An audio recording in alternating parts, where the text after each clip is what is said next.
영상 하단 더보기란 클릭하시면 간편하게 참여하실 수 있는 링크도 남겨놓을 거니까 이 링크 클릭하셔서 무료 정보방 입장하시기 바라겠습니다.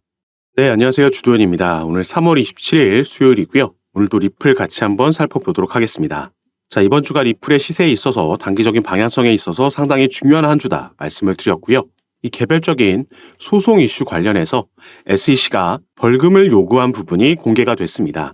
그래서 오늘은 이 부분을 메인으로 살펴볼 건데, 자, 그 전에 간략하게 차트상에서도 우리가 살펴봐야 되는 중요한 움직임이 있기 때문에 먼저 이 기술적인 부분 간략하게 볼 건데, 자, 일단 최근 차트를 보시면 리플은 이 빨간색 상승 추세 채널 안에서 움직이고 있었습니다. 그리고 조금 더 길게 보면 작년부터 이어져 오던 이 하락 추세 채널, 파란색 하락 추세 채널 안에서 움직이고 있었죠.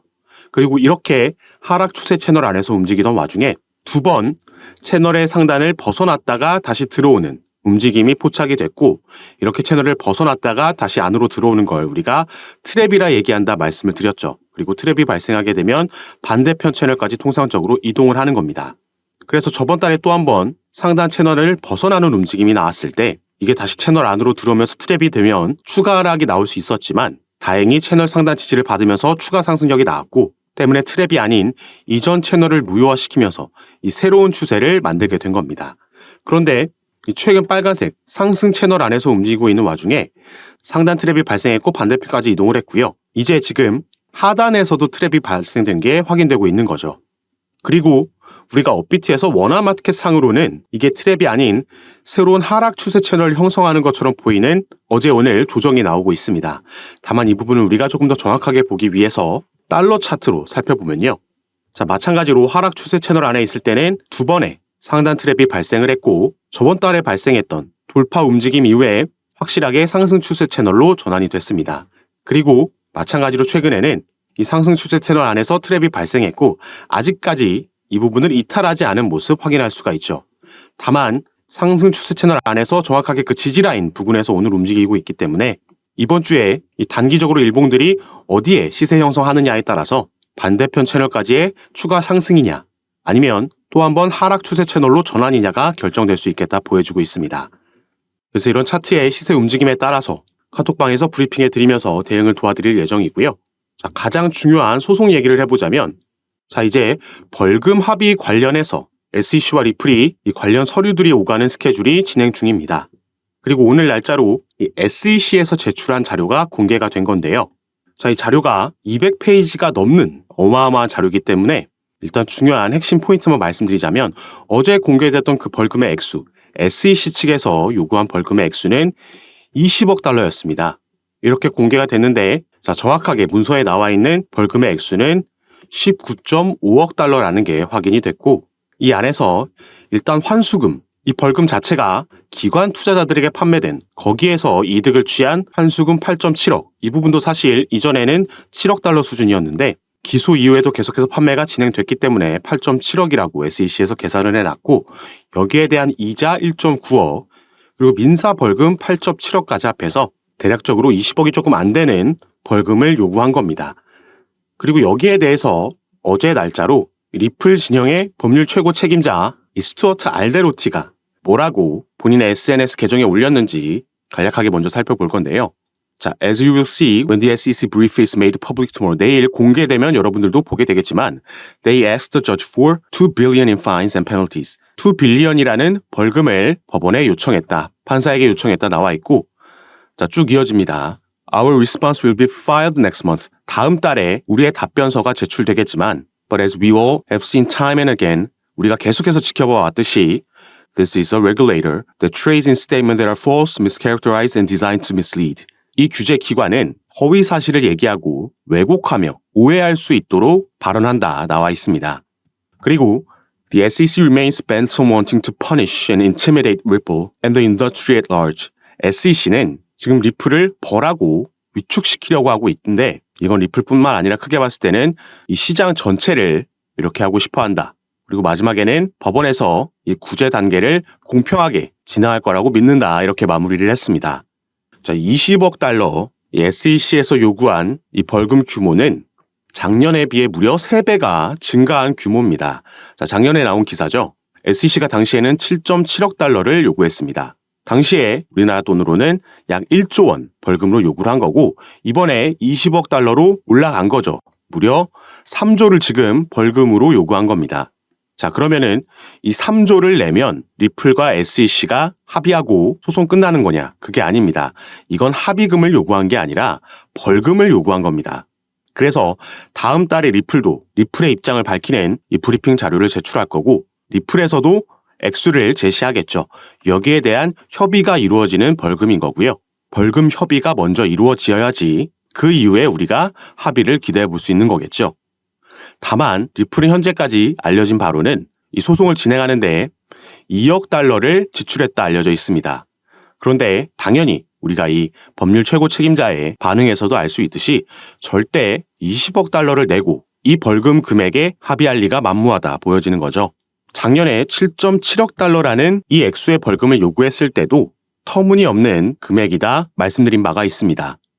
실제로 SEC가 암호화폐 기업들과 이런 소송을 통해서 벌금 협의를 벌인 케이스들이 몇몇 있는데 이 정도의 큰 규모로 벌금을 받아냈던 적도 없고 지금 20억 달러는 정말 말도 안 되는 터무니없는 수치다 보여지는 거죠.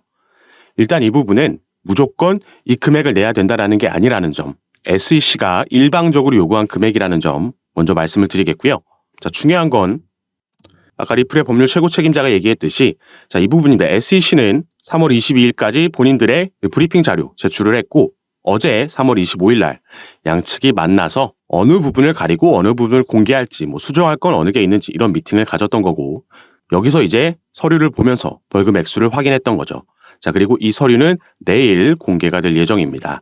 그리고 여기에 대해서 리플도 이제 리플의 입장을 서류로 브리핑 자료로 제출하게 되고 그 날짜는 4월 22일이 되겠습니다. 그래서 SEC 때와 마찬가지로 이 날짜에 4월 22일 날 리플이 비공개로 먼저 법원에 이 서류를 제출하게 되고요. 다음 날 4월 23일 날 양측이 또 만나서 어제 있었던 미팅 과정을 거치고 이 서류가 공개되는 건 4월 24일이 되겠습니다. 그 후에는 또 한 번 SEC가 여기에 대한 답변 서류를 제출하게 되고 이 과정을 거치게 될 건데 일단 오늘 공개된 이 벌금 요구 액수를 봤을 때 합의 관련해서 양측의 간극은 좁아진 게 아니라 더 넓어졌다는 걸 우리가 확인할 수 있었고요.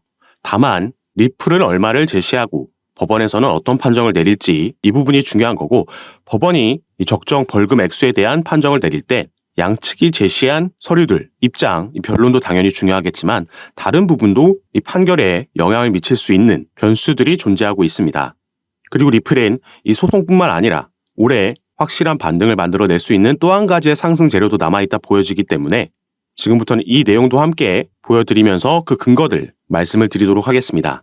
이 소송 이슈들 새롭게 업데이트되는 내용들 그리고 리플의 기술적인 분석과 타점 비중 같은 경우에는 카톡방에서 제가 공유해드리면서 가장 빠르게 대응 도와드리고 있으니까요. 여러분들께서는 영상 밑에 더보기란 클릭하시면 이 두 가지 링크 확인이 가능하실 겁니다.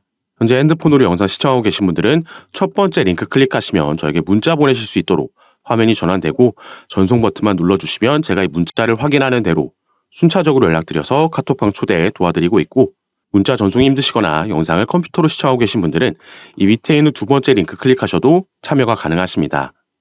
카톡방에서 당연히 전부 무료로 제가 이런 정보들 공유해드리면서 대응 도와드리고 함께 투자하고 있는 공간이니까 여기에도 한 번씩 관심 가져주시고 확인해 주시면 감사하겠습니다. 자, 그럼 지금부터는 방금 말씀드렸던 새로운 상승 재료 그리고 이 소송의 변수로 작용할 수 있는 이슈들도 같이 살펴볼 건데요. 자, 리플 같은 경우에는 저번 달 2월 초에 미국 내에서 다시 송금 사업을 재개하겠다라는 발표를 했고요. 그 후 일주일 만에 스탠다드 커스티디언 트러스트라는 미국 내에서 정부의 인가를 받은 암호화폐 수탁 업체를 인수했다라는 발표를 했습니다. 자, 리플은 2020년도 12월 달에 SEC에서 미국의 증권거래위원회에서 처음 리플의 소송을 제기하고 나서 미국 내 사업을 철수할 수밖에 없었고 그래서 많은 거래소에서도 상장 폐지되는 악재가 잇따라 나왔습니다. 이 이후부터는 리플의 대부분의 수익은 미국 외에서 발생을 했었고 그래서 비교적 최근까지도 리플이 본사를 유럽이나 두바이 쪽으로 옮길 수도 있다. 유럽의 영국이나 아일랜드에 이런 부분을 실제로 알아보고 있다라는 뉴스들도 나왔습니다. 그런데 2월 달 들어서면서 미국 내 사업을 재개하겠다라는 발표를 한 거고 실제로 그런 움직임을 가져갔다라는 거죠. 자, 그러면은 리플이 왜 이 시점에서 어떤 걸 믿고 다시 미국으로 돌아와서 사업을 재개하려는 건지 이 부분이 오늘 말씀드릴 중요 포인트가 되겠습니다. 자, 리플 관련해서 최근 이런 소식이 전해졌습니다. 코인리스를 비롯한 국내 매체에서는 크게 다뤄지지 않았기 때문에 속보로도 전달되지 않았기 때문에 모르시는 분들이 많으신데, 자, 코인베이스라는 미국의 암호화폐 거래소에 리플이 이 선물 시장에 새롭게 상장이 됐습니다. 현물 같은 경우에는 작년에 약시 재판이 끝난 이후에 다시 재상장이 이미 됐었지만, 자, 선물 시장에는 처음으로 새롭게 상장이 된 거죠.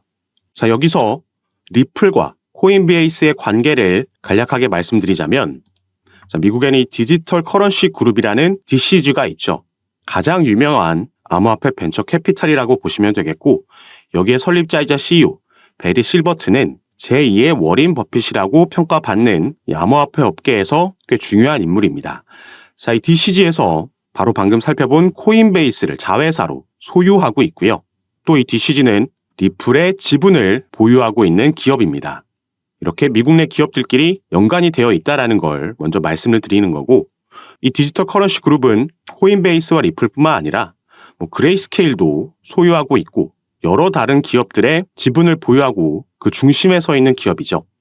자, 그리고 코인베이스 외에도 최근 미국에서 새롭게 문을 연 거래소가 하나 있습니다. 바로 여기에 나와 있는 EDXM, EDX 마켓이라는 거래소인데요. 이 거래소는 피델리티를 비롯한 미국 뉴욕 월가의 대형 기업들이 함께 만든 거래소라고 보시면 되겠고, 이 거래소에서는 개인들이 아닌 기관들만 거래를 할 수 있게 되어 있습니다. 비교적 최근 작년 6월 달에 6월 22일부터 거래가 시작된 거래소인데, 이 대형 자산운용사들이 함께 만든 거래소다 보니까 출시 전부터 엄청난 주목을 받았었고요. 이 EDX 마켓이 출범할 당시에 상장이 되고 거래가 가능했던 코인들은 이렇게 단 4개의 코인만 있었습니다. 자, 비트코인, 이더리움, 라이트코인, 그리고 비트코인 캐시 이렇게 4개의 코인만 거래가 가능했었는데, 자, 이 중 비트코인 캐시는 작년 11월 달에 상장 폐지가 됐죠. 그래서 당시에 떠돌던 루머가 바로 EDX 마켓에서 비트코인 캐시가 상장 폐지됨에 따라서 그 비어있는 자리에 리플이 추가될 수도 있다라는 루머가 돌고 있었습니다.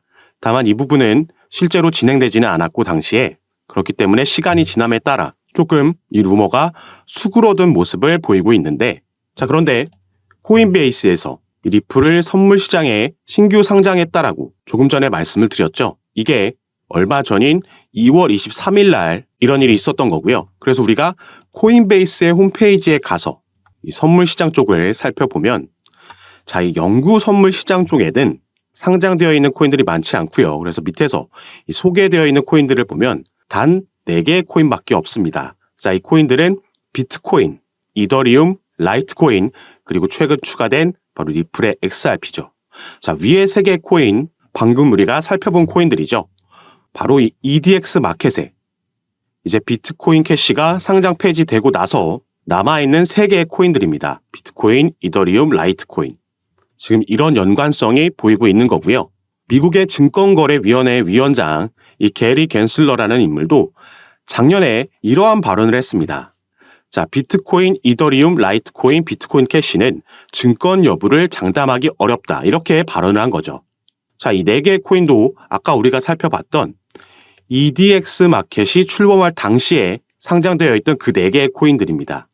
그리고 현재는 우리가 살펴봤듯이 비트코인 캐시는 상장 폐지가 된 거고, 바로 이 자리에 리플의 XRP가 상장될 수 있다라는 전망을 해보고 있는 거죠.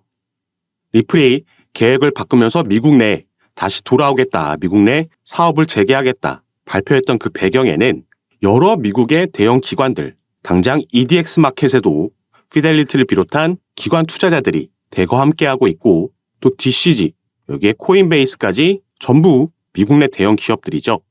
리플과 하나같이 연관성이 있는 기업들이고, 그래서 우리가 기사나 속보에서 많이 찾아볼 수 있는 뉴스가 리플의 시세는 하락하고 있지만 이런 저점 때마다 고래들, 기관 투자자들은 매집한다라는 기사를 많이 볼 수 있었던 겁니다. 당연히 기관 투자자들은 이러한 주요 내용들이 오피셜하게 뉴스로 발표되기 전에 미리 그 소식을 알 수밖에 없겠죠. 그래서 우리가 다른 코인들에서도 볼 수 있는 게 갑자기 급등하는 코인들이 있는데 왜 오르지 하고 몇 시간 뒤나 다음 날에 이 코인이 어느 거래소에 새롭게 신규 상장된다라는 속보가 그때서야 뜨는 거 많이 경험해 보셔서 아실 겁니다. 그리고 지금 SEC와 진행하고 있는 소송 같은 경우에도 리플에게 불리할 게 전혀 없는 상황입니다. 최근 이 소송 관련 이슈로는 이 SEC의 책임 변호사가 리플과 코인베이스의 소송을 담당하고 있던 암호화폐 소송부서 책임자 라단 스튜어트가 SEC를 떠났다는 소식이 전해졌고요. 그러면서 화이트앤케이스라는 최근 피델리티가 비트코인 ETF 서류를 제출할 때 여기에 자문을 제공한 로펌에 새롭게 이직을 하게 됐다는 소식이 전해졌습니다. 그리고 직접적으로 SEC와 리플이 벌이고 있는 소송 외에도 제가 이전 영상들에서 말씀드렸던 지금 SEC 내에서 진행되고 있는 이 조사 결과에 따라서 이 조사라는 건 2021년도에 인파워 오버사이트가 SEC를 상대로 소송을 제기했던 전직 SEC 관리들이 리플과 XRP에 대한 편견을 가지고 있다는 주장, 여기에 대한 조사가 진행되고 있는 거고요. OIG가 이 수사를 진행하고 있는 여기서 불법 행위를 발견하게 되면 SEC는 항소 계획을 종료할 수 있으며 당연히 이건 리플에게 호재로 작용을 할 겁니다. 이것뿐만 아니라 함께 진행되고 있는 SEC와 코인베이스의 소송에서 코인베이스는 현재 SEC가 미국 암호화폐 거래소를 규제할 법적 권한이 없다라고 주장하면서 기각 신청서 모션 투 디스미스를 제기를 한 상황입니다. 그리고 이 부분은 언제든지 법원 판결이 지금 나올 수 있는 상황인 거죠. 이 소송을 관장하고 있는 판사는 이미 양측의 구두 변론까지 다 들은 상황입니다. 이 두 가지 변수 모두 리플에게 긍정적으로 작용할 수 있는 부분이고 또 올해는 미 대선까지 있기 때문에 이 이후에는 SEC 위원장 게리 갠슬러는 상당히 높은 확률로 교체될 가능성이 있다라고 보여주고 있죠. 그리고 오늘 중점적으로 살펴본 이 EDXM 상장 이슈도 어마어마한 호재로 작용할 수 있습니다. 그래서 이 당시에 작년 6월 달에 EDX 마켓이 출범됐을 때 여기에 상장돼 있던 4개의 코인 당연히 엄청난 상승력 보여줬고요. 지금은 상장 폐지됐지만 이 4개의 코인 중 하나였던 비트코인 캐시는 단기간 안에 무려 이 당시에 200% 상승하는 모습을 보여줬습니다. 자, 리플이 만약에 여기에 상장되게 되면 당연히 비트코인 캐시보다 코인 시장에서는 시장의 주목을 많이 받고 상징적인 코인이기 때문에 지금은 우리가 상상도 할 수 없는 급등하는 모양새도 충분히 나올 수 있다 보여지는 부분이죠. 그래서 제가 당연히 새롭게 나오는 소송 소식들도 카톡방에서 빠르게 전달해 드릴 거고 이런 부분 제가 카톡방에서 전부 무료로 공유해 드리고 있으니까 여러분들께서도 이런 정보들 받아보시고 투자 판단에 참고하셔서 매매 진행하시면 더욱 좋을 것 같습니다. 그리고 카톡방에서는 오늘 살펴본 리플뿐만 아니라 다른 이슈가 있는 코인들 마찬가지로 상담 도와드리면서 타점과 비중을 공유해 드리고 함께 매매 진행하고 있으니까 여러분들께서도 이런 부분 받아보시면서 조금 더 전략적으로 안전하게 함께 투자하실 수 있었으면 좋겠습니다. 자, 카톡방에 참여하시는 방법은요. 영상 밑에 더보기란 클릭하시면 간편하게 참여하실 수 있게 제가 링크를 남겨놨습니다. 여러분께서 지금 영상을 핸드폰으로 시청하고 계시다면 가장 위에 있는 링크 클릭하시면 저에게 문자 보내실 수 있도록 자동으로 화면이 전환이 될 거고요. 여러분들께서는 전송 버튼만 눌러주시면 제가 이 문자를 확인하는 대로 순차적으로 연락드려서 카톡방 초대를 도와드릴 거고 또 문자 전송이 힘드시거나 컴퓨터로 영상을 시청하고 계시다면 그 밑에 있는 링크로도 참여가 가능하십니다. 여러분께서 편하신 방식으로 연락 주셔서 제가 드리는 정보들 타점과 비중 받아보시면서 투자 판단에 참고하시고 매매 진행하시면 더욱 좋을 것 같습니다. 자, 그럼 오늘 내용이 여러분들께 도움이 되셨으면 하는 바람으로 영상 마무리하도록 할 거고요. 저는 다시 카톡방에서 여러분들 대응 도와드리고 상담 도와드리면서 찾아뵙도록 하겠습니다. 감사합니다.